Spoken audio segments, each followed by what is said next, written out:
Welcome to Failure to Stop. This is the Comm Center with Drew Breezy. Tonight, we have a special guest on the show. Daniel from Police Law News is going to join us.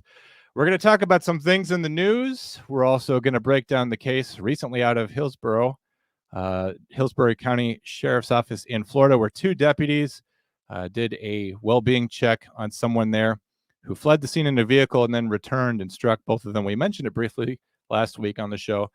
We're going to take your calls, play your voicemails, and have a good time. All this and what it means for your weekend tonight on the Comm Center. The growing calls across the nation to defund the police. To end policing as we know it. Shootings in New York City have more than doubled this year.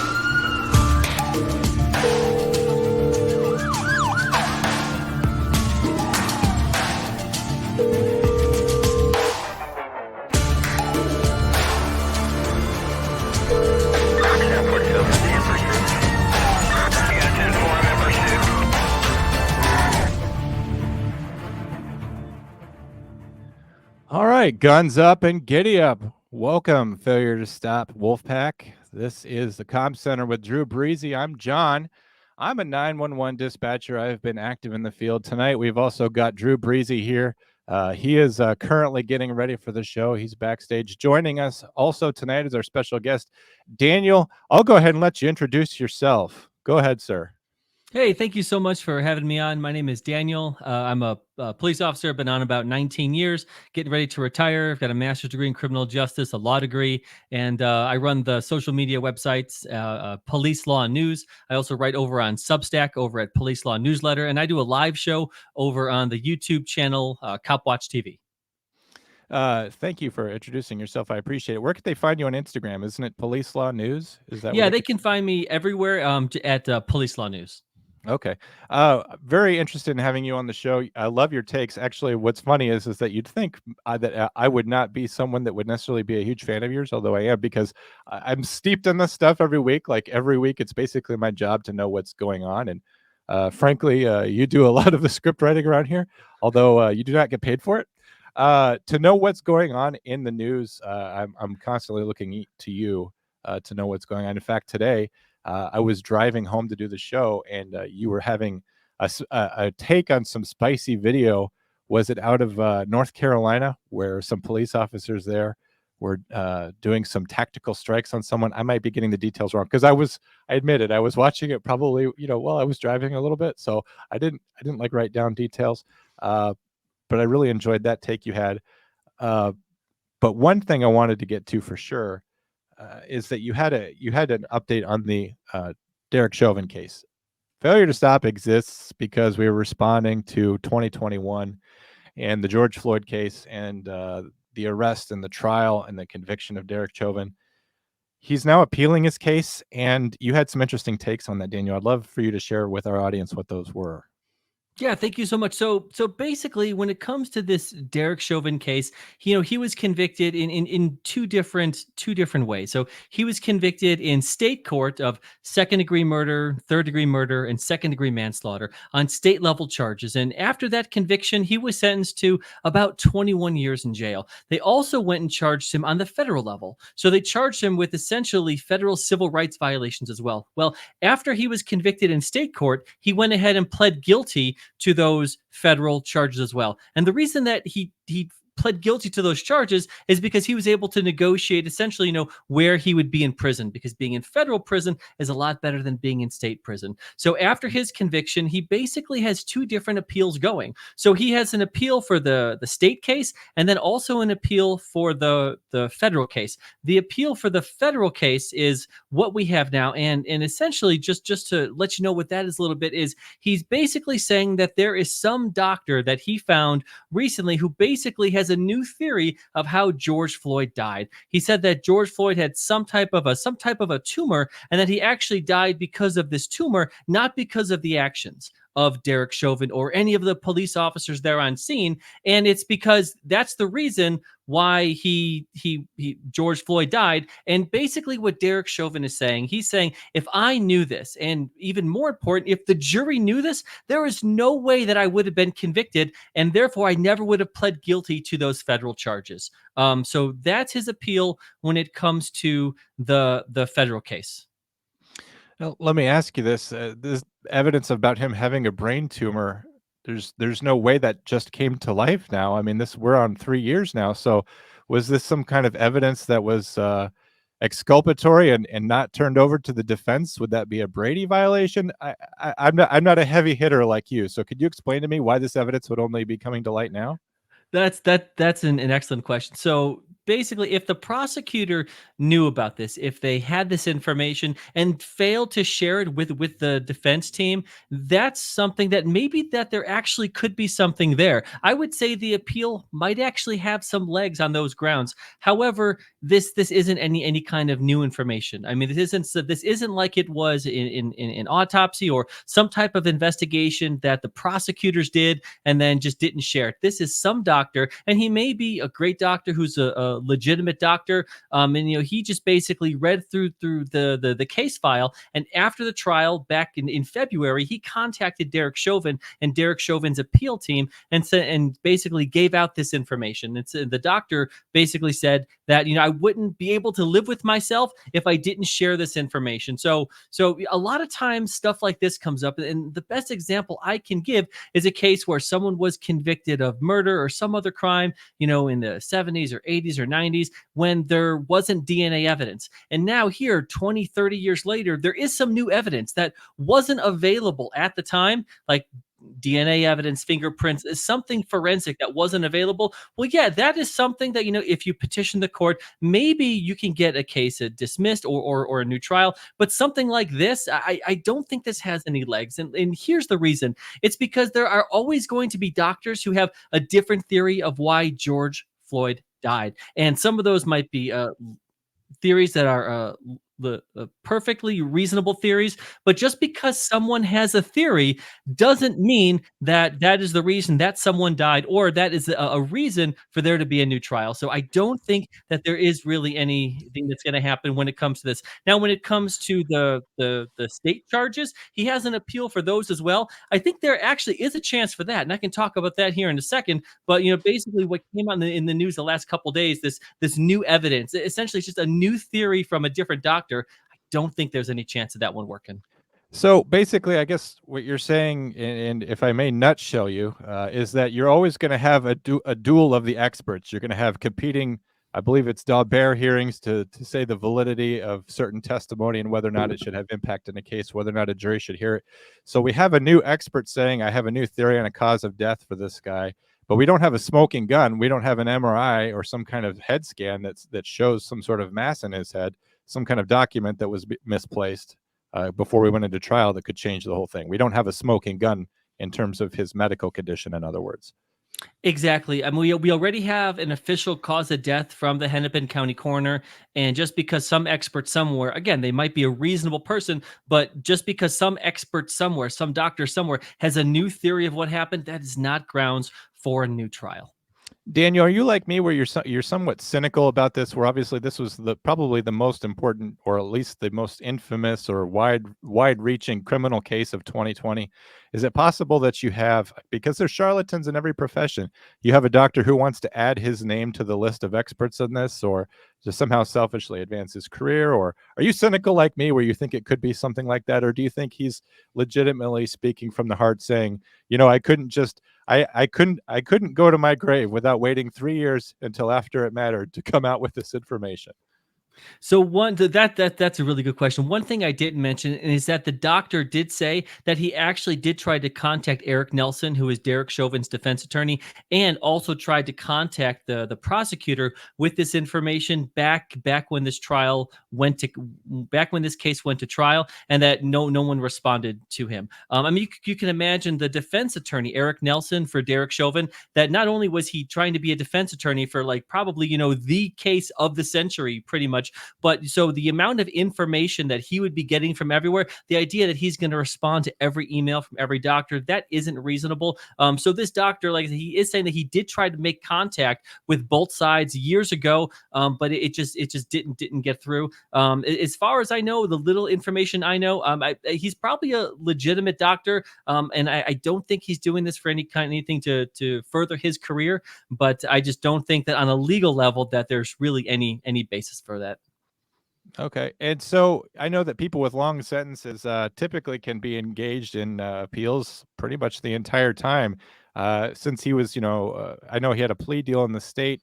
Do you feel like it's likely that we're going to continue to see some kind of appeals coming from Derek Chauvin, or is it always going to be based off of some sort of new testimony or new fact come to light, or kind of let our audience know what's typical for someone. Although I think his sentence is atypical for a police officer who was charged and convicted of what he was.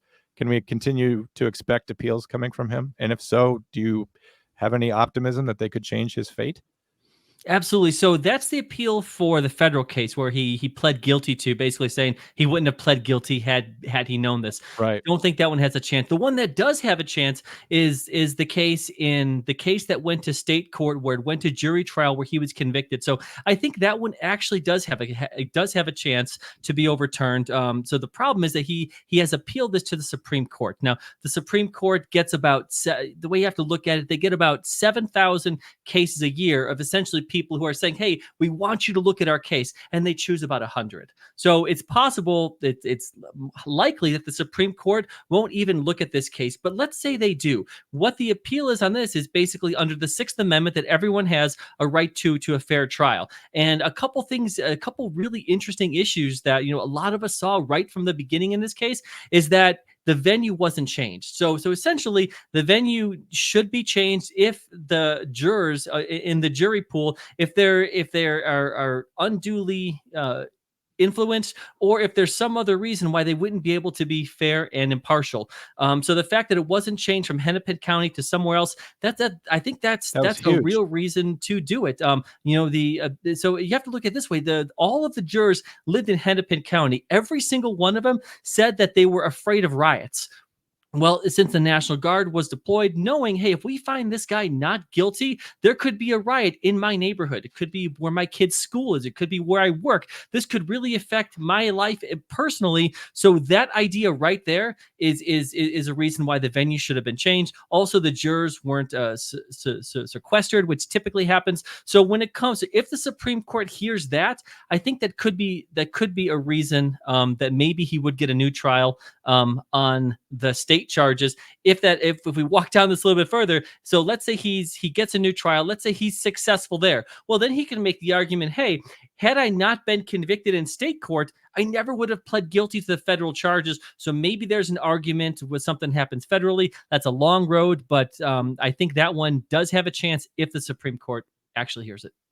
I get what you're saying, that you're hoping that he can pull on one thread and maybe unravel the rest of that tapestry. I think it is ludicrous that essentially there was a section of Minneapolis that was named after the victim that was walled off from law enforcement and, to be frank, certain kinds of folk, and that even in that jurisdiction, a trial for his trial would be held in that jurisdiction. I find that frankly insane. You'd think that those two things would have been obvious to be granted. It kind of reminds me, just winding down, there's a book and a movie called To Kill a Mockingbird, in which someone is going up for a rape trial, and someone in the town decides to defend this man. And at one point, the townspeople gather outside his house to try to attempt to persuade him not to defend the person accused in that book. And it's a perfect demonstration of moral courage and mob mentality. And I think it's very possible that mob mentality won out in this case. Thank you for your comments on that. It's a case that everyone here is interested and passionate about, because it essentially launched our podcast. I want to welcome to the show our host, Lieutenant Commander Andrew Baxter, formerly of the Hillsborough County Sheriff's Office. Drew, how are you doing tonight, sir? Doing great. Just keep going. Well, we're transitioning from the news, Drew. If you would like, we can go ahead and get into this case. For those listeners, this is a difficult case. It hits home for us, for both of us, because I care about Drew, but these are Drew's people. We have Daniel here, who also spoke on this case earlier this week. And we're going to look at some video. I don't really want to play it more than once. It's available anywhere that you want to see it. But I think it's important for our YouTube audience to know what we're talking about. Basically, and correct me at any point, Daniel or Drew, if I get the facts of the case wrong, because I want to present it correctly. We had two sheriff's deputies respond to the town of Brandon in Hillsborough County Sheriff's Office, Hillsborough County, Florida. They're sheriff's deputies. They were responding to a call from a woman who had concerns about her son. They arrived on scene. They made contact with him very briefly. He seemed to not want to interact with the police. They had no reasonable suspicion to suspect him of a crime, no PC to hold him, to stop him to do anything. He left the scene in a vehicle. A deputy that was there went up to the house to talk to the mother about what some of her options were. And the suspect then returned to the scene in a vehicle.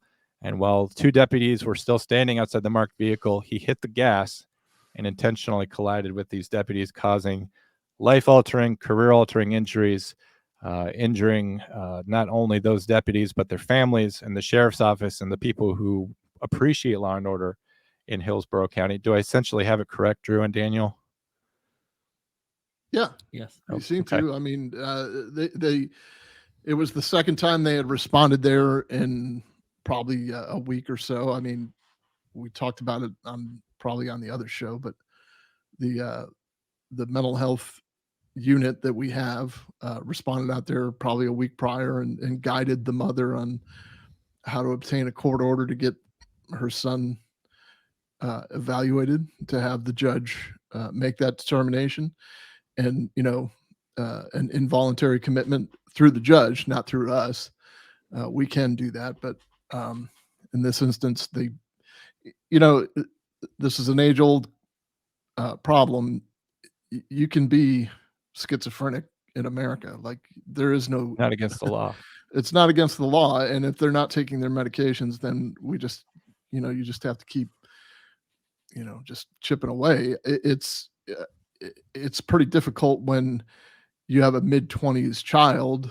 I know different people have different opinions that this is somehow the parents' fault, but you just keep chipping away and doing the best that you can. But this is happening everywhere. And this guy just was not taking his medications. And when he doesn't take his medications, obviously he's not right. And so they tried to, they tried to guide the mother a road she'd probably been down a few times.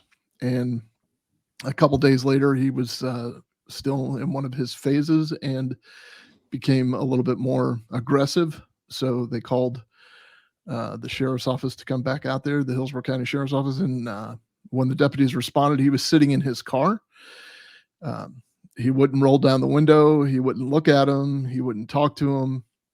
And there's no crime committed. So yeah, he backed out, and then you could take it from here. Yeah. I just have one quick question for you, Drew. First, I'll follow up to say about it being the parent's responsibility. I guess, in my opinion, as a dispatcher, for whatever that's worth, someone's 18. It's the same thing as when someone calls in and their 19-year-old child is missing. They want us to treat that like it's a juvenile case and to exercise all kinds of authority as though that person is still their legal guardian. And once someone's 18, I don't think the family is quite as responsible anymore. And I also think if the family's calling, it's because that person is out of control. Right. And that's, police are always coming in to exert control on an out of control situation, whether it's someone's failing to govern themselves in terms of their behavior or their criminal behavior. So it seems to me like police are called into that, and I wouldn't necessarily place blame on the parents. Conversely, I know that parents can make situations worse. I have firsthand experience with that. But this guy, and we don't have to speak his name, the news will do that for us, but did he have history of criminal behavior too? I mean, he had been arrested on one prior occasion. Do you know if he had any prior convictions at all? Go ahead, Daniel. Yeah, so he had been arrested for, I believe, 17 misdemeanors and 3 different felonies. There was actually a case in 2017 where he was the offender of a hit and run while he was apprehended by police officers. He punched a police officer, stated that he hated law enforcement, and threatened to kill a police officer. What's interesting to me from a dispatcher point of view is that if we had a suspect who is like that, they usually will meet a certain criteria for us as dispatchers where, and this is not something that requires a court order or any kind of, we need probable cause or anything. If we know a suspect, it's if he says I hate law enforcement, even if he says I'm a sovereign citizen, or if he has acted out, if he's assaulted paramedics, firefighters, or police officers, we will usually, since we maintain an intelligence apparatus where we're putting their name and their information into our computer, we will usually attach essentially a note saying this person's dangerous to law enforcement. You need to respond with backup. And so that person is known prior to dispatch. I don't have all the facts in this case. Is it possible that that information wasn't there, or that it wasn't effectual, or what do you think, Drew? Well, there's a location history available no matter what. So a responding deputy or supervisor, all they essentially have to do is click on the address, and they can see how many times we responded out there and when the most recent one is, and they would have seen that incident. And sometimes the dispatchers even do that for you. There are flag records also, though, like that you speak of, that this guy was charged with battery on a law enforcement officer. So there might be a caution indicator if his name is even mentioned. Like I don't know that it was or it wasn't. The mother was calling, saying that her son so and so was acting out. So it may not necessarily catch it the way the flag record would marry up the fact that he's been violent in the past. It may have, though. It may very well have. And the thing is, there were more than 3 deputies there. I think there were 4 total. The 3 deputies and a supervisor. So it's quite possible that they understood the gravity, and they're pretty good about backing each other up. From what I understand, it was like 7:45 or 8 o'clock in the morning. So things are just starting to get going, and luckily, you've got the day shift on in full swing at that point. You don't really have any leftover midnight shift people, and the day shift guys are probably just going to go back each other up like that. So circling back on a couple of points we've made, and then I'll play the video and take reactions if we have some. We had a case out of, I believe, Seattle, where we had a lawsuit come about because a call for an ambulance went out, and a 911 dispatcher had a location note that flagged that police officers had to arrive before fire and EMS personnel could respond. The police were all tied up because police are defunded, police are overworked, police are overrun. And a father died in that case, and a lawsuit came out of it. And that, that's an example of where a location note might not work. Also, just referencing one of Jim's comments before, dispatchers don't always ask. When she says my son's acting out, it could be that the dispatcher didn't ask their name. I guess I'm not here to second guess or question the dispatcher in this case. I'm just saying that's something that could happen. That's where, if there was a crack, that's where one of those things could be. And even today, while I was at work, it occurred to me, Jim is echoing in my mind that I need to be asking more questions about who's involved. So Jim, you're still mentoring me. We'll go ahead and we'll go to the video from the crash. Like I said, this is pretty extreme. We're only going to play it one time. If you are interested in, if you're shocked by it and horrified by it as we are, you can look back at that on your own to get more details. But I'm going to go ahead and play it at this time. There's a couple different views here. We start from ring cameras in the area, and then eventually we go to body cam, and we'll see what happened to the sheriff's deputies who are responding.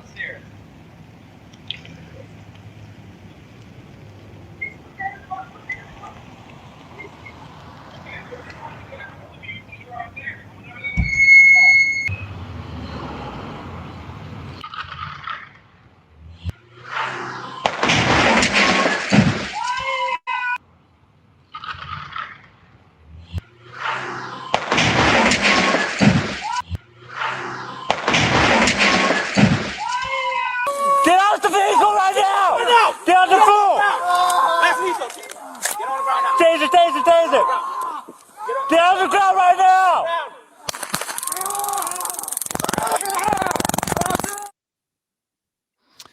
Okay, that was from Police Activity. We've used them before on the show. We use their material because we're instructional, and we're trying to use their material to react to the video and to talk about it. Daniel, I'll take your reactions on that. The first time you saw that, what did you think? I'll tell you that when I saw it, I about leapt out of my chair, and I said, "Holy shit!" I couldn't believe how hard he drove into their vehicle to knock the vehicle back. And to think about two human beings in between those vehicles was shocking and heart-wrenching. What did you think when you saw it? Yeah, I think the video pretty much speaks for itself, and anyone who watches that video is just going to be shocked by watching it. Just amazed that the police officers are alive after that, and I'm really curious to see what Drew has to say about this, because I know that this hits home for him. The only other thing that I want to say about it, watching that video, is after these deputies were assaulted and they were almost killed. And their first reaction isn't to use deadly force. You even see one of the deputies verbalize less lethal. That just shows just an unbelievable amount of professionalism and restraint that for most humans would be unthinkable. Thank you for saying that. There's a lot of questions. I mean, cops all over the United States are like, why didn't they just kill that guy? And again, it gets back to this is the argument I always use with Uvalde. It's the same in a sense.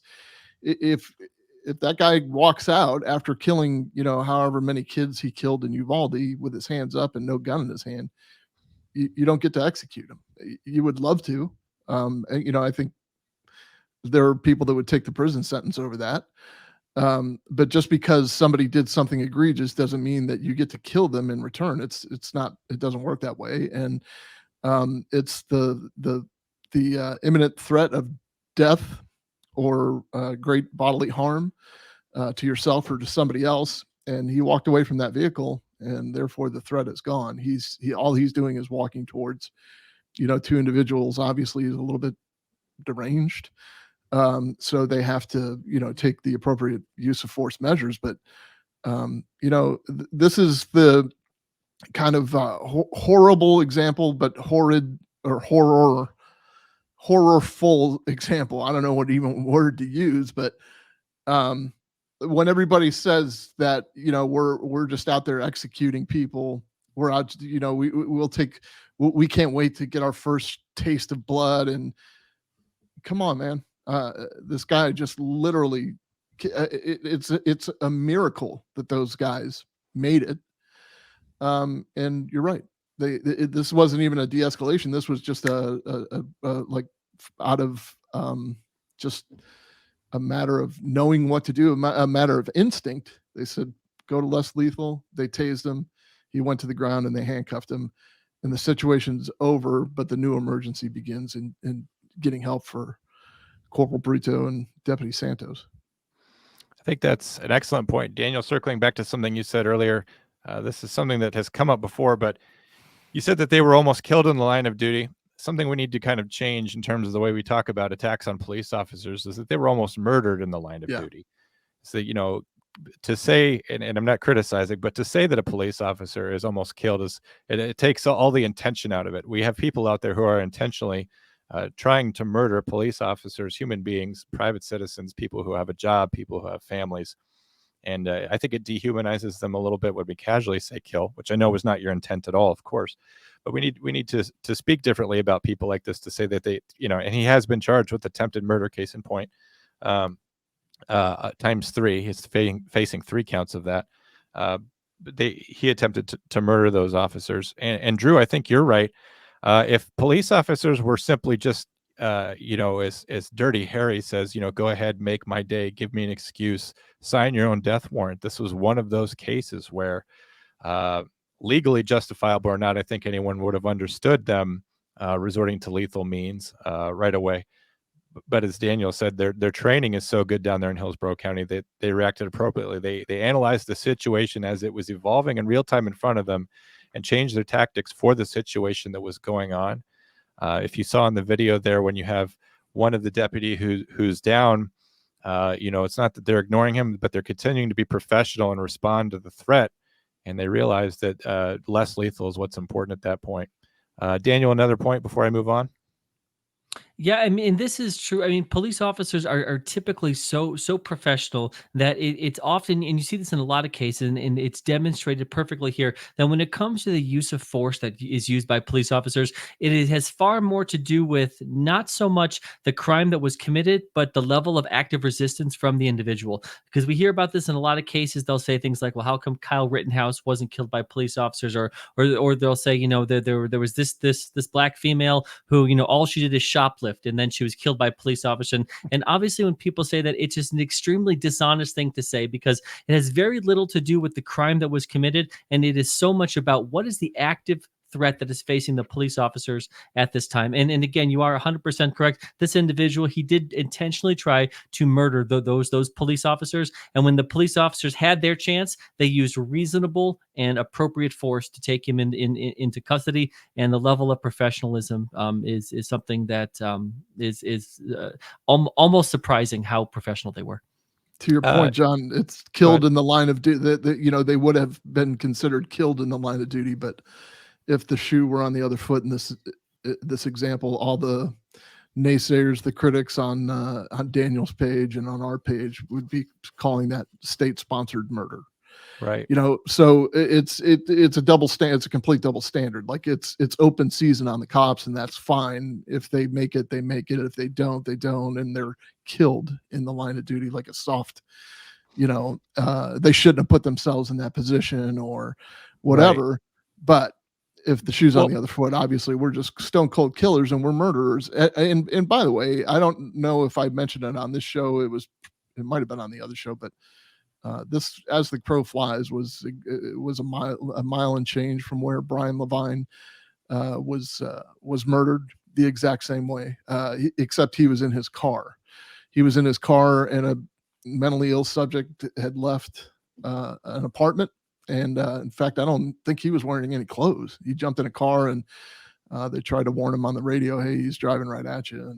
And he drove right into Brian, 2 days before his retirement after 30 some odd years in law enforcement. It's weird that just that circle, that radius had two similar, incidents like that. It's both cases, obviously terrible. The other thing that was interesting is that you almost imply that it's a double standard, but I guess I would wager still that it's an impossible triple standard. Daniel, when you were talking about the Texas State Fair shooter, and a lot of the pushback you were getting on that is that, if you're a white person, the police can take you into custody with no problem. So it's not just a different standard for police officers and the public. It's a standard for police officers and the public, and then again, depending on race. Race was not an issue in this case, but I just wanted to say that the cards are definitely stacked against police officers, regardless of what you hear in the news.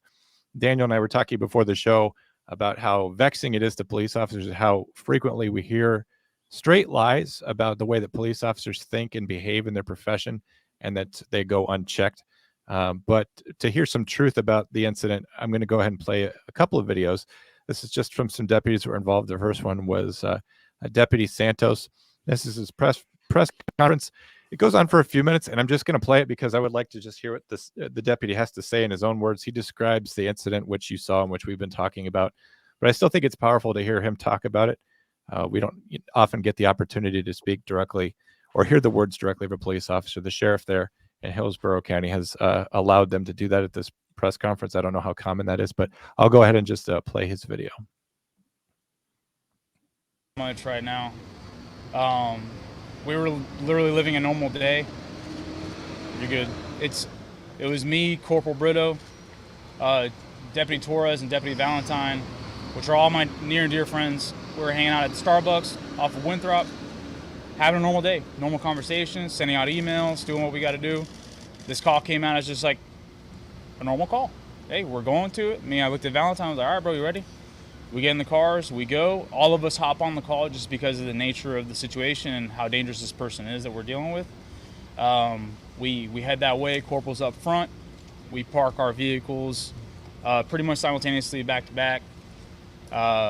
Corporal realigns his vehicle just because we found out that the person was inside a car, hoping that we find out more information and see what we have to do. Maybe we have to stop the guy. Who knows, right?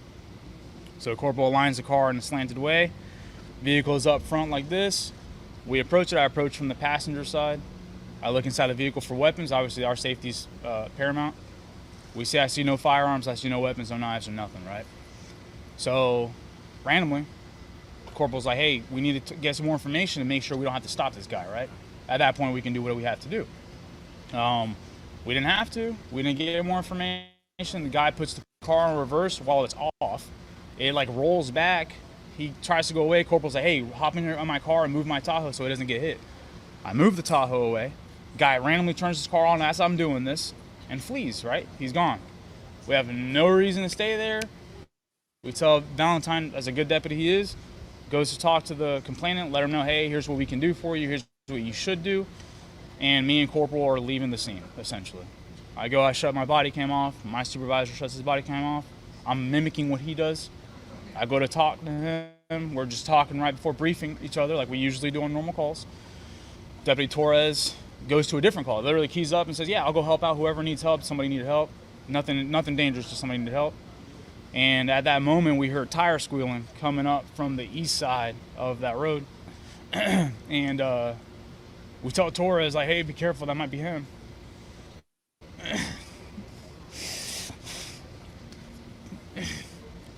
He comes back, we see the car. Immediately, I try to push Corporal out of the way from what I've been told. I didn't even know I did this. I did this out of just who I am.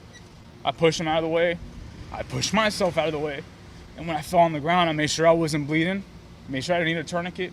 When I noticed I wasn't, back in the fight, pulled my firearm out, pointed it towards this guy, this monster person, man. I see him, I observe him, I don't see any firearms. I see him eyeball one of my partners, which is Vincent Valentine, one of my best friends. Makes eye contact with him. I hear him giving verbal commands. As soon as I notice that, that's it. It's my saving grace, right? I holstered, I flipped over to make sure I keep eyes on my partners, and then I called for EMS. That's all I got for that, man. In that time when he left, to the time he came back, was that just moments, minutes? It felt like seconds. It felt like seconds. Yes, sir. Just the wherewithal to turn and help your partner. It seems like it was just instinctive for you. Everything we do in this career, I believe, is instinctive. It's what we do. We're chosen to be a cop. We're chosen to be police officers. We're chosen to give our lives away at a moment's notice, and that's what I was going to do that day. I mean, looking back, I don't think there's anything you would want to do differently. I did everything I could, sir. There's no other job you can do that's like this. To be a part of this agency specifically, you got to be a special person. We're all good people. We all make mistakes, but we got to do what we have to do, correct? Sir. So, anything else you want to add there? Nope. Sheriff, you can't help but be proud of this one. Beyond proud. Look at these warriors.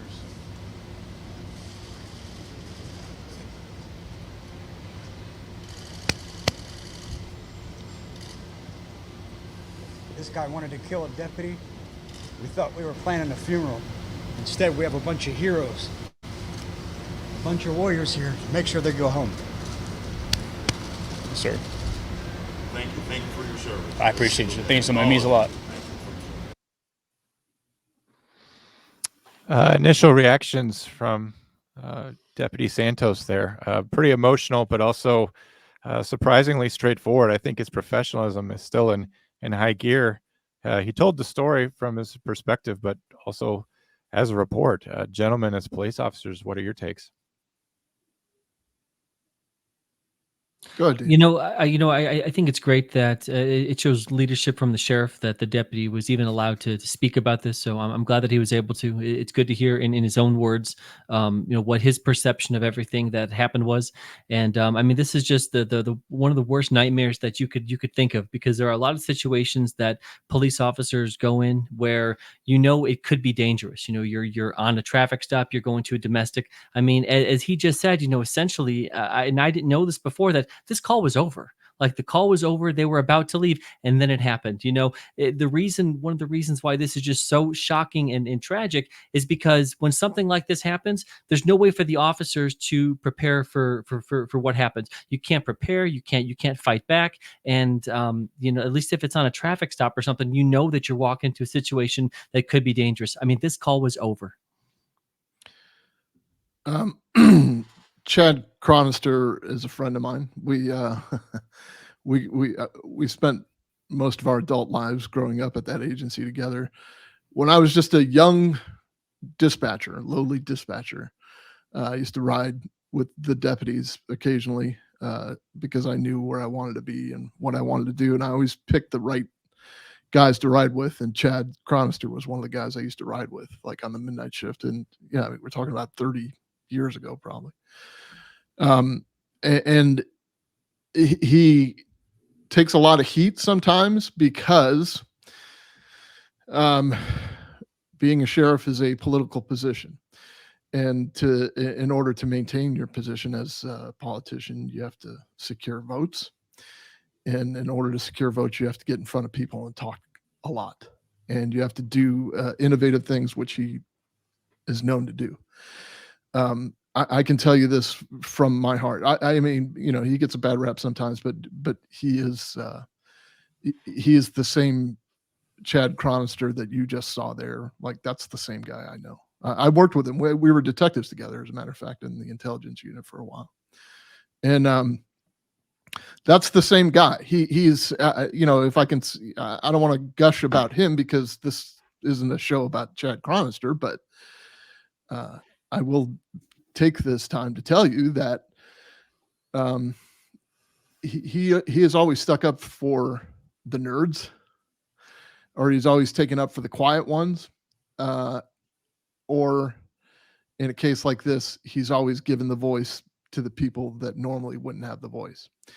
And it would be just as easy for him to stand up there and talk about how great his deputies did and the fact that they didn't kill anybody and blah, blah, blah, but he didn't. He said, "Here you go, buddy. If you want to talk, you talk. This is your moment. This isn't mine." And I'm sure if Carlos Brito was down there, he'd do the exact same thing for him. There are plenty of pictures and video of Sheriff Chronister in that hospital room, but the fact of the matter is he's there. And I don't know if it's widely known or hopefully I'm not putting too much business on the streets, but Corporal Brito is married to a dispatcher that worked in the communications center when I was up there. Great employee, great person. I don't want to, talk about her name or anything, but this is the place I used to work. I do think that I have some deep anger. I have some deep anger for that place because I left for a couple of reasons that made me angry because I didn't want to leave, because that's exactly who I worked with. Just guys like Brito and Santos and Vince Valentine. And I didn't work with those guys specifically, but that's the character I worked with. Like, that's even at the lowest point of morale, that's how they stuck together, and that's how professional they were. And nobody could ever pick apart our training, the way that those deputies are trained, going back, 10, 15 years, even when I was coming through. I mean, we've always had the highest quality training, and it paid off here. Like, you can't even say, even though that was the end of the call, you can't even say that this was a matter of complacency. This just literally just materialized out of nowhere. And what's the first thing he thought? Like, okay, I hear my partner, I'm going to put my gun away. I started thinking about getting my eyes on everybody else. I started thinking about where my tourniquet was. Tourniquets weren't even, tourniquets were just being put on the belts when I was leaving. And they've saved so many people, like, over the past couple of years, to include Carlos. There's no question about it. If they didn't have a tourniquet in their hand, he'd be dead. There was a point that I don't know if we have it, but there was some audio that Carlos got on the radio and said some things. He thought he was going to die. So hats off to those guys. I don't have the audio. I would like to play it for its instructional value for what dispatchers in that situation hear and have to endure, because for us police officers are colleagues. And I've said this before, and this is not a put down, but police officers become police officers for their own reasons, and it has a lot to do with the community and the profession and their view of themselves and their view of what's right and wrong and their view of their talents. Dispatchers become dispatchers to support police officers. You guys are the reasons why we get into it. Just joking here, but we tolerate firefighters so that we get to help you guys. Some of us do. Just for a little levity. So when we hear that our officers are in danger, it's always very difficult for us, because the best thing that we can do is sit there and continue to do our jobs, because we do a vital function in helping to solve that problem. But it's sometimes it's our instinct too. When I first became a dispatcher after being a correctional officer, and I was used to running towards the call of danger, I remember having to restrain myself and having to sit in my chair and thinking that even though I could be the first person there, if I jumped in my personal vehicle, that no one could replace me and I have to stay here. It's frustrating. Daniel, I wanted to get reactions to Deputy Santos, if you have any, before moving on. No, I think Drew said it perfectly. At the risk of being a little gratuitous, I want to talk about the professionalism and the training of Hillsborough County. I'm going to go ahead and play a further video, which features Deputy Valentine and Deputy Jose Torres, I believe. They respond to some questions. It's a little bit different for them because they didn't endure the attack personally, to say that the vehicle didn't hit them. But it collided with their brother officers, and they were the first ones on the scene.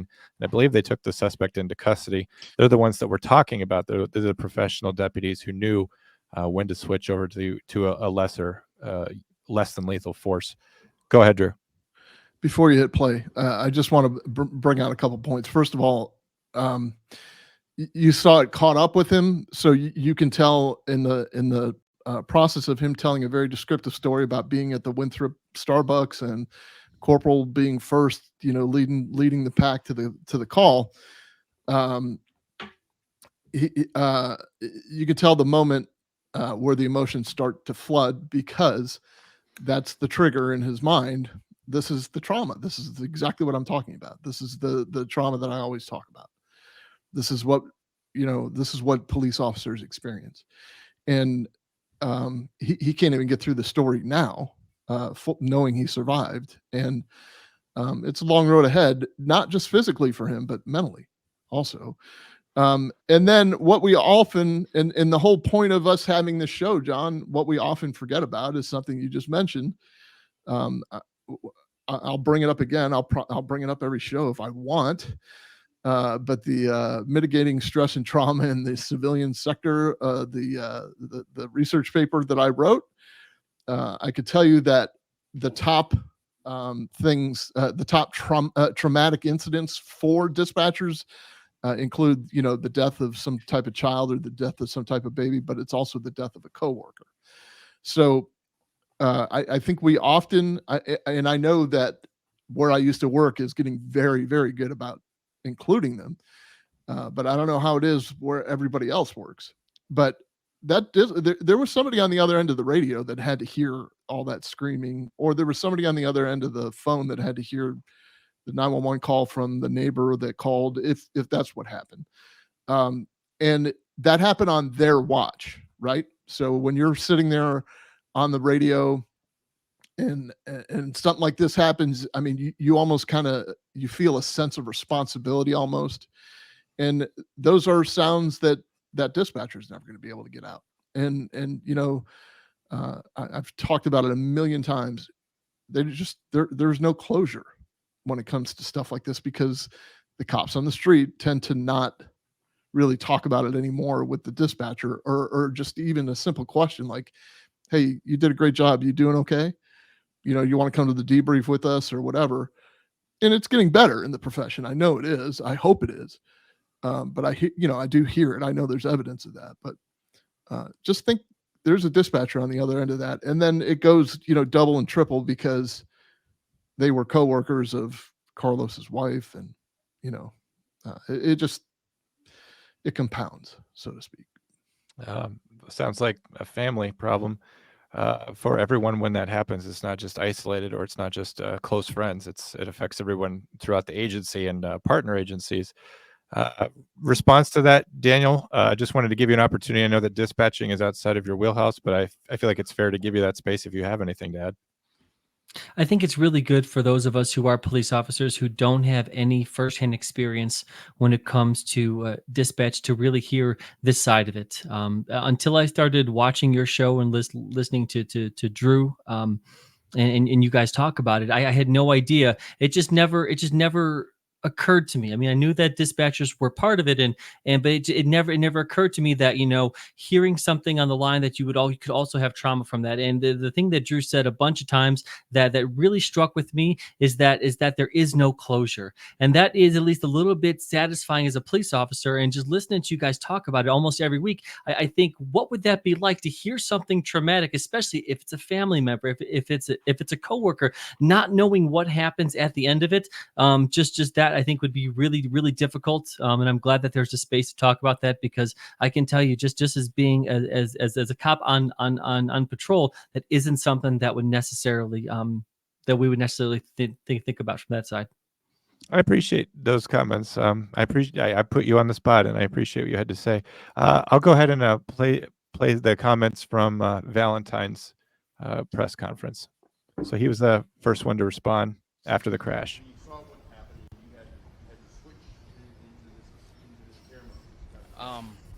There was no time to think. One of those split-second decisions where seconds felt like minutes, minutes felt like hours. There's no time to think. We received some of the highest standard of training in the country, and I kicked in. Second nature kicked in, and there was no time for emotion. So we also had to put that to the side and offer that level of professionalism to the bad guy who was no longer armed, and he had nothing in his hands. He was unarmed. So that's why we switched to less lethal means and was able to effectively deploy our AD. And how challenging is that to make that switch, or is it almost instinctual? It's instinctual. Like I said, we have great training, and that comes into play without even thinking about it. Agreed, 100%. We just, I remember pointing my weapon at him. I noticed he didn't have anything in his hands. We was walking towards Deputy Valentine over there, and he wasn't answering to command, so that's why I switched over to non-lethal. And at the same time, it was the hardest thing ever, because hearing them on the side and just trying to keep composure and trying to make, you know, take care of the situation as fast as possible, because they needed help. It was very emotional, but it was bittersweet. Very sad this happened to him, but I'm very happy he's making such a speedy recovery. The doctors, they've said it time and time over again, they're amazed at how fast he's recovering, and I'm very happy to hear that. Yes, sir. So Manny Santos and Corporal Brito and I, we've worked together day in and day out for the last 2 years. So they are family members. So it was really hard. We could see there he's echoing you, Drew. Go ahead. No, well, what I love about his response is, like, it's the media's perception, right? And I get it. I understand why they think this, but it's because they've told this story over and over again, and they think that this is how we are. But the media guy, the reporter's question was, like, how did you knew what just happened, and you had a gun in your hand, and blah blah blah. That's the projection.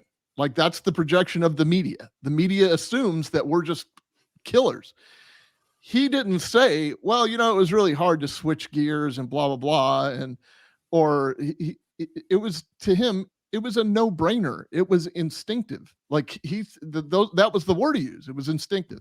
But, you know, I mean, I went to less lethal. He didn't have a gun in his hand. Yeah. Like, I did my job.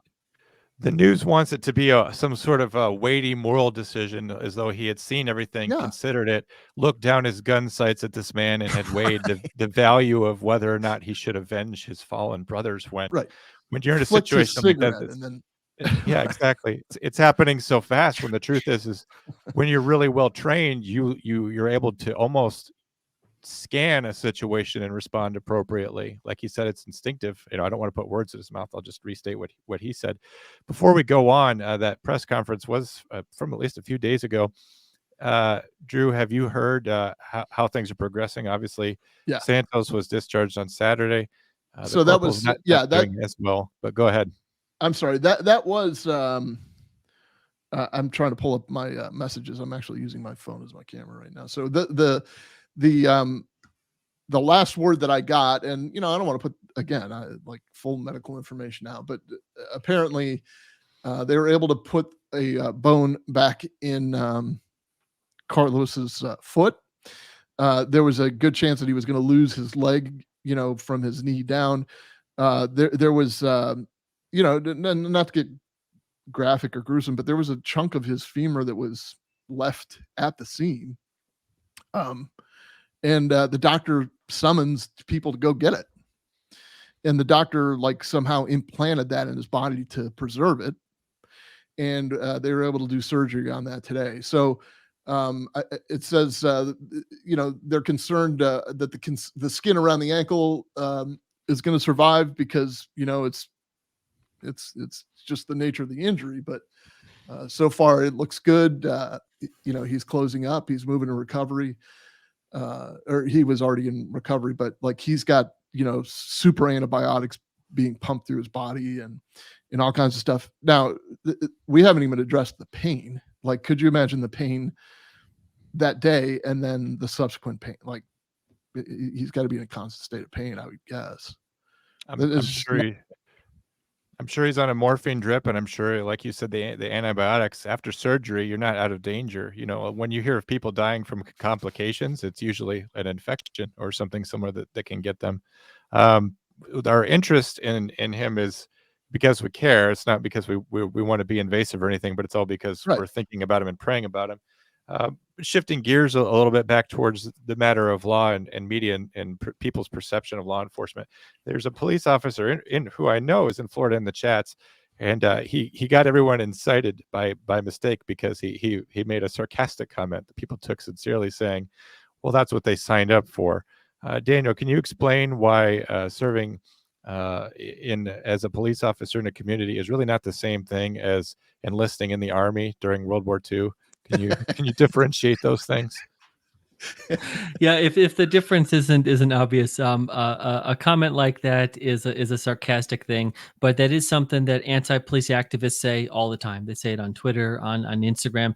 They put it on a lot of these stories. So one of the reasons why I think doing episodes like this is important and really highlighting this human side of policing is because when something like this happens, I guarantee you there are tens of thousands of comments saying that, well, this is what the officer signed up for. This is what they, this is the chance that they taken. That is absolutely a ridiculous thing because we're not going to war with the community. We're there to serve the community. And yes, just like Deputy Santos said, if he had to give his life, he would, and all of us would, but that's not something that we expect to happen or that we want to happen. And especially if it's in a way that is senseless like this, when someone tries to murder a police officer.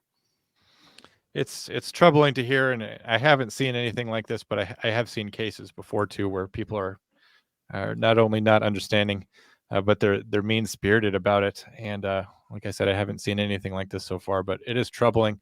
It brings us back to the constant conversation that we have, though. What is the role of police officers in a world where mental health crisis seems to be on the rise? We hinted at it earlier in the episode. What frustrations do you have as a police officer, Daniel, and then Drew, as you said, Drew, it's not against the law to be having a psychotic break or a mental episode of some kind. I've had deputies come in and express extreme frustration to me in my own communications room that it's not against the law. How would you like to see things change? Do you have faith in the way that, say, Seattle is doing it with a dual dispatch response? Drew, your takes also on how mental health crisis people should respond to these things. Look, it's an aftercare issue. It's not necessarily the initial response. I mean, the initial response is important, obviously, but most of these things are aftercare issues, like are the people following up with their own care? And some people just, this is a very tricky thing. Like, if you've convinced yourself that you don't need help, but it's very clear that you do, at what point does look, the classic example is Britney Spears. She was under that conservatorship or whatever it was called, because they didn't think she was mentally stable. And at what point does an adult get to be an adult and make that call themselves? And if they want to be crazy, they can be crazy, or maybe she's just acting or just reacting to some of the childhood traumas or whatever. So the thing that there's no long-term care. It doesn't seem that, like mandatory long-term care. And we've done away with, what used to be called asylums, probably because, that became a money grab at some point too. So the system got watered down. So what we essentially have now is that, and I think this is the same just about everywhere, but the largest concentration of mentally ill people are sitting in a county jail awaiting some type of pretrial. Like, I think that is the bastion, or that's the pool where all the people with severe mental health problems like that go, and that's where they end up. And is incarceration the right choice? Or even if it's putting them on the path of a mental health court, so they're not punished for their brain not working like everybody else's. But still, I mean, it falls back on law enforcement. It falls into the budget of the law enforcement agency that runs that jail to handle the mentally ill. Like, it seems like it's not a medical issue anymore. It's some type of court civil law enforcement issue, and it's not. It's a medical thing. Daniel, what do you think about how police officers interface, how they interact with the seemingly rising mental health crisis, and how does it affect you as an agency? How does it affect a shift? What's the impact for you where you are? What I see is extremely frustrating, and I've dealt with this dozens of times. I was on patrol for about 15 years.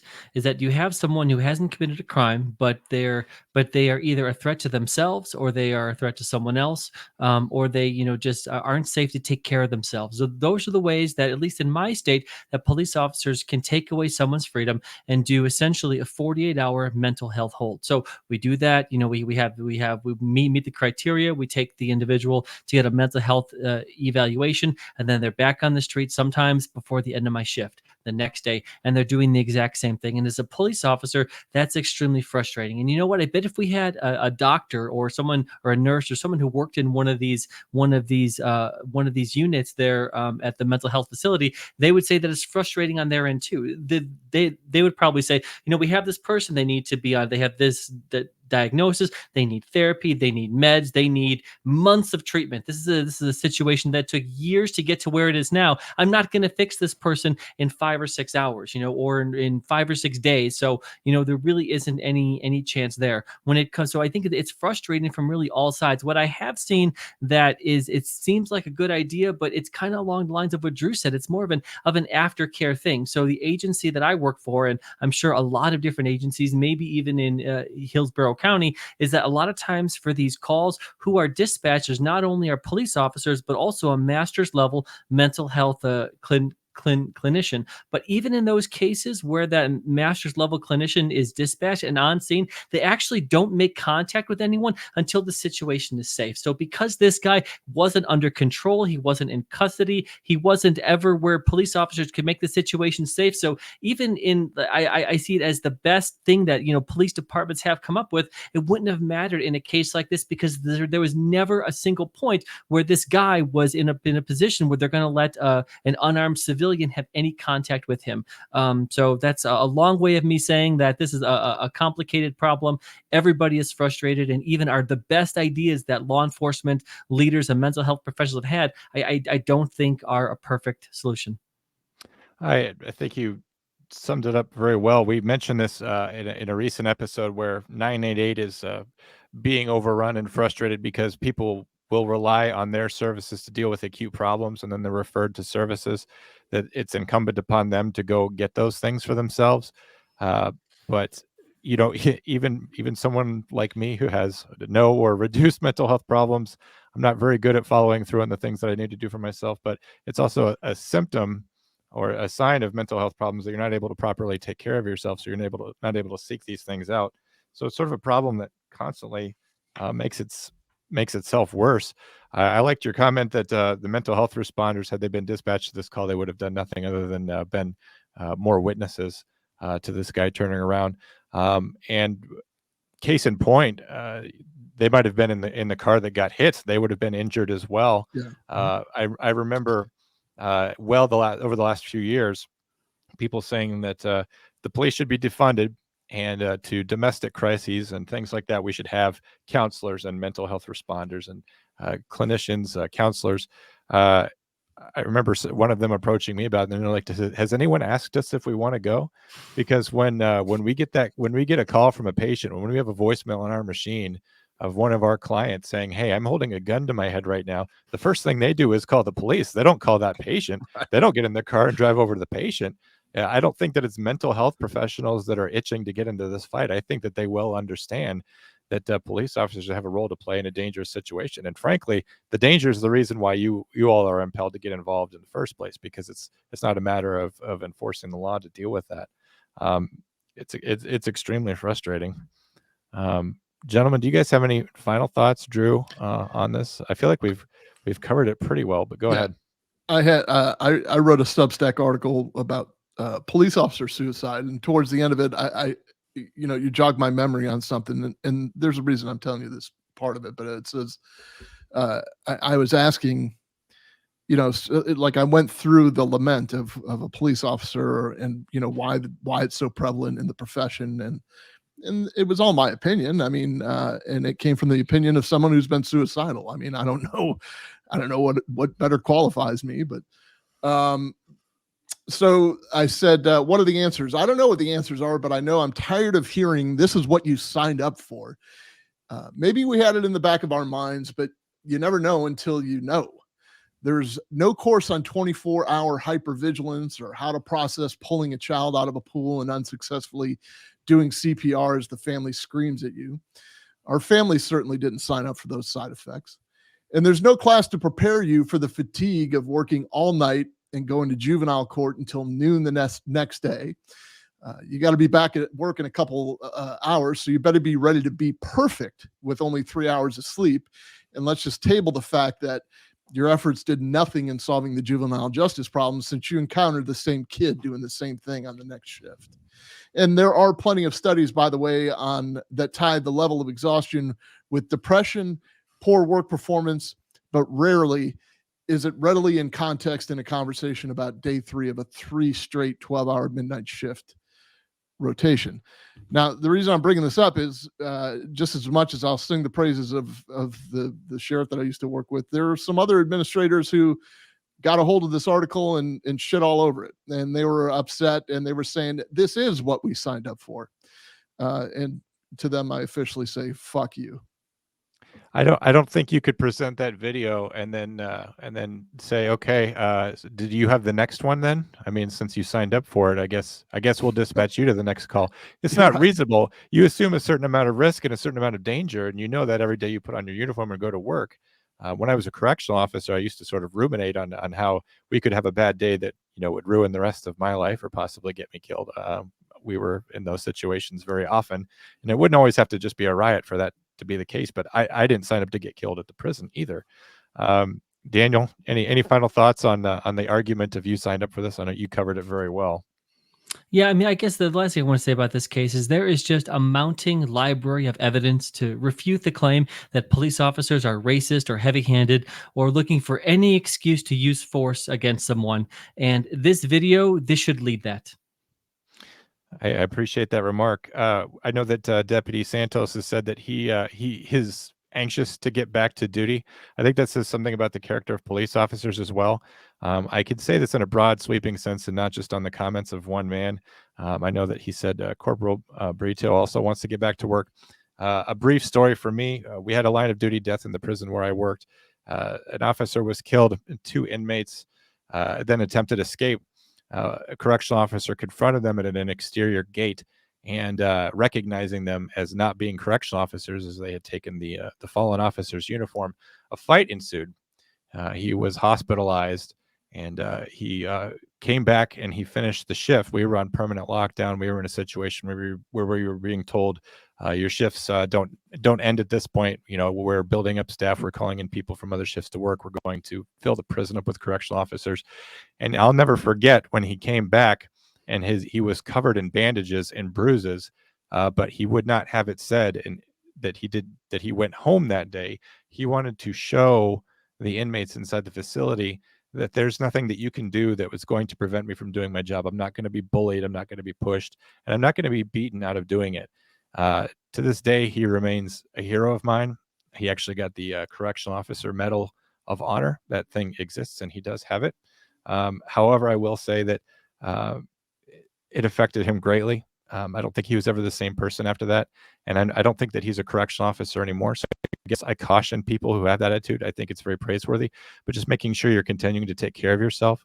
Abby mentioned in the chats earlier that trauma exists. These guys are going to be dealing with physical scars, physical pain, but they're going to be dealing with emotional and mental and psychological trauma. I would wager, and I don't mean this to be salacious, but how many times these guys are going to wake up in the middle of the night in a cold sweat because they think a vehicle's driving at them, to relive something like that. I hope that doesn't happen to them, but I wouldn't be surprised, Drew. Yeah, I mean, he started to get flooded when he heard the tires squealing in his head, and that's, you know, that's where we sing the praises of things like EMDR and all these other things that, you know, help you draw out that kind of traumatic stuff. But you're absolutely right. Like would you expect to have a normal dream for the rest of your life? I mean, you know, like, I'm floating on a rainbow with, you know, in a fucking soda fountain. Like, it's not reality. Abby is asking questions, and I think we should maybe just do a whole other show about this, about being medically retired, which is a complete myth. I'm not aware of a medical retirement, though everybody always talks about the medical retirement. There is no mythical medical retirement. There is disability, where, you know, you're going to have to fight to get every penny or every percentage. And also, you know, sometimes people are insured. So, you know, they'll recover 50% of their salary or 75% of their salary. But, you know, for the civilian folk, or for anybody else that thinks that if you get hurt in the line of duty, that they just wave a magic wand and you get full salary and you just get to stay home and recover, and it doesn't work that way. Like, you generally have to use your accruals, and you have to be back by a certain number of calendar days, or you're considered not fit for duty, and then they take it to the next step from there. And it's a very, very harrowing process for the officer, because it strips their identity, and it's also a very gut-wrenching process for the human resources people that have to carry it out, or you know, risk management, or whoever has to do it. It's not something you probably just go home and laugh off. You probably drink that one away. So I knew an officer who was on his lunch break, which is unfortunate because it doesn't count as something that happened in duty, but he had a spinal fracture up his entire leg, and he was hospitalized for so long that he used up all of his sick leave, and there was some sort of a state donation emergency pay where people could donate their sick hours to him, and we all chipped in to the extent that we were allowed to. And eventually that ran out, and I think there was a period where he was allowed to be retained as an employee unpaid. And then eventually they had to fire him because he couldn't return to duty. And I'm not sure how that works differently than something that happens in the line of duty. But I just know that it's the safety net that you think is in place for you after a grievous injury may not be as helpful as you think. No, that's not. So let me address just a couple things here. We are available on YouTube, on our own YouTube channel. It's called the Comm Center. We are available. We're still, you know, simulcasting on Failure to Stop, because that's the network we're currently on.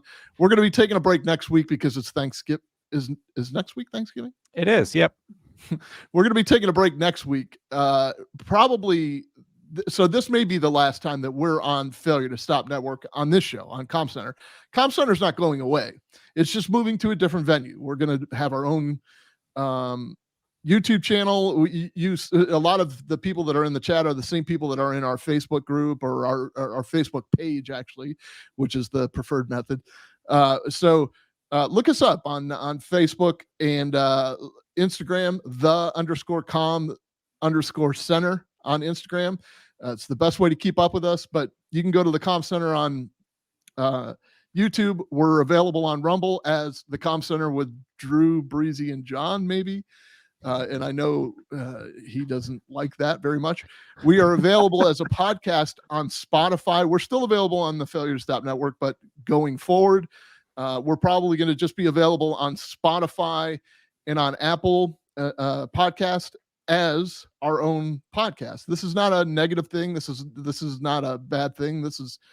Nothing has happened. If you're waiting for some tea to spill, it's nothing more than a decision that Eric and I discussed, that I wanted to take this to its own entity. I think that the importance sometimes gets lost in the shuffle of 5 or 6 other shows, and it's no slight on the work that we all do for you for free, basically on Failure to Stop.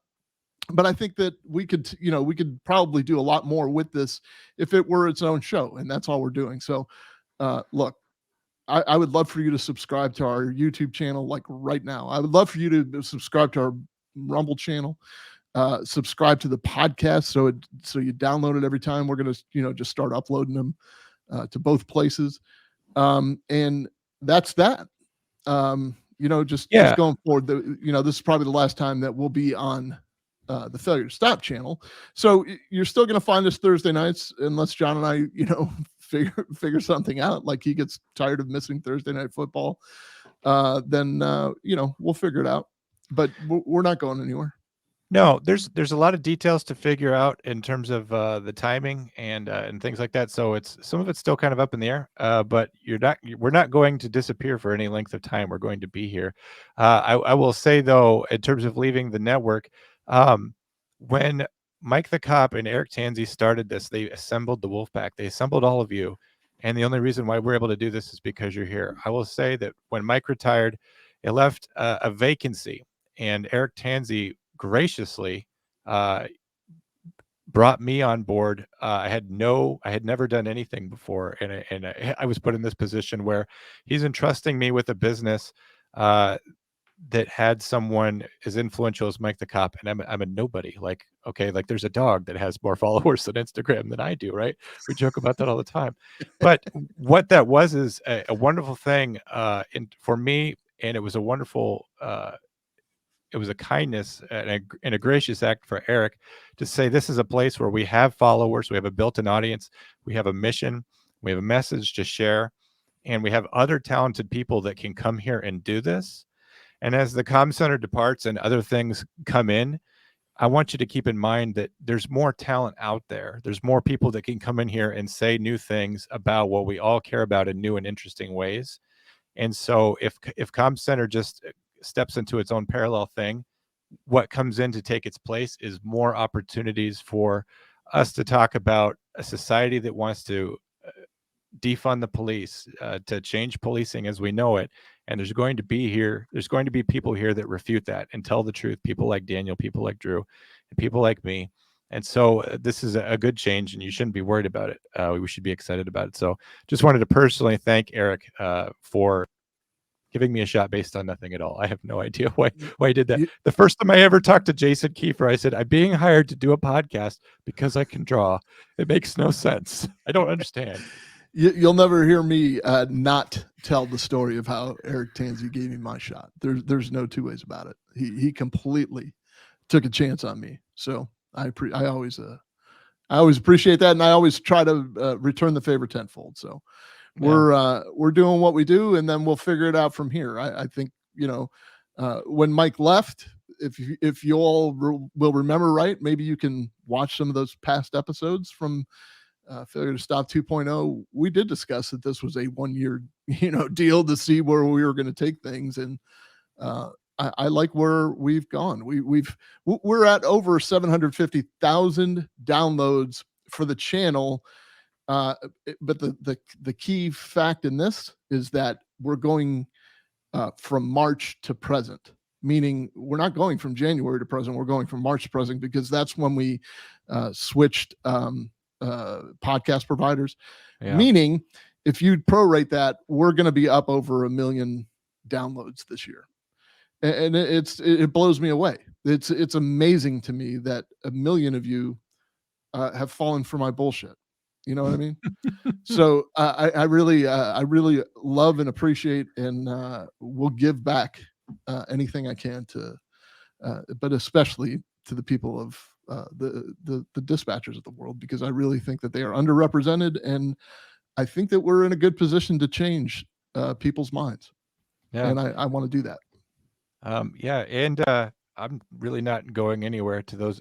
Anyone who's really broken up about me going away, which I know none of you are. I'll still be here on Tuesdays, and we're working on programming. You may have heard Eric mention something about sports, but it's we're a first responder channel where we talk about first responder issues. So it'll always be through the lens of that. We're never going to just have a show where we're not talking about those things. And Kiefer has been itching to talk about firefighter stuff, and he teaming up with me as a dispatcher. If that's what happens, it's not 100% that may be what comes true. Then that could be good. If we get somebody else who's more interested in the job than him, then we'll just go that way too. But it'll be good. But Daniel, we've been talking about kind of our family here for a little bit. I just wanted to give you one more chance just to tell everyone where they can find you. We appreciate you stepping in on this episode and talking about it. We appreciate your objectivity. It's easy to kind of get lost in the emotion, but just remind anyone who's listening where they can find you. And I encourage you guys to follow Daniel because the guy's brilliant. First of all, go ahead, Daniel. Yeah. Well, I definitely appreciate you guys having me on. You guys can follow me everywhere over at Police Law News, TikTok, Instagram, Facebook. I write on Substack at Police Law Newsletter. I do a live show on Fridays over on the YouTube channel Cop Watch TV, and I will be retiring from my police department here in about 2 months. So I hope to be more of a regular character over here on this show, kind of like Newman on the Seinfeld show. So. Yeah, there's always room for a wacky neighbor. And we'll go get some drinks down at the Regal Beagle. Which one of us is going to have the feud with you, though? We'll have to decide that off the air. Hello, Daniel. Hello, Daniel. All right, guys. We're going to end the show for the night. We have some voicemails, but, I will actually still play those. We'll just save them for another night. Brittany and Bosco and David all called in. But running a little long, let's go ahead and call it a night. And we'll see you next time. Guns up. Giddy up. Good night, America. 100 episodes, thousands, 100 episodes, thousands 100 episodes, 100 shows. Donkey Kong.